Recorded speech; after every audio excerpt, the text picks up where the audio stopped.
Hi అండి. Welcome to my channel.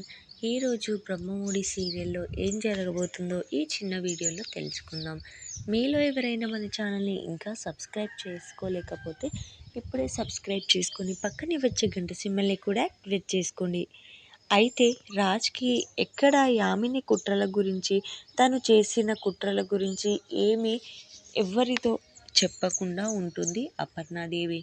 ఇక రాజ్‌కి గతం గుర్తుకొచ్చినా కూడా తను గతం మర్చిపోయిన టైంలో యామిని ఏమేం కుట్రలు చేసిందో, కావ్య మీద ఎన్ని నిందలు వేసిందో అవన్నీ రాజ్‌కి చెప్పకుండా ఉంటుంది. కానీ కావ్య గురించి మాత్రం చాలా గొప్పగా చెబుతూ కావ్య గొప్పతనం గురించే చెప్పింది అపర్ణాదేవి. ఇక మరోవైపు రాజ్ కావ్య గదిలోకి వెళ్ళి ఎమోషనల్గా ఒక మనిషిని ప్రేమిస్తే ఇంత గొప్పగా ప్రేమించొచ్చా అంటూ ఉంటే కావ్య ఇక ఆ మాట విని అమాంతం రాజ్ దగ్గరకు పరుగున వచ్చి హత్తుకోవడం, ఏడవడం అంతా చాలా ఎమోషనల్గా సాగిపోతుంది.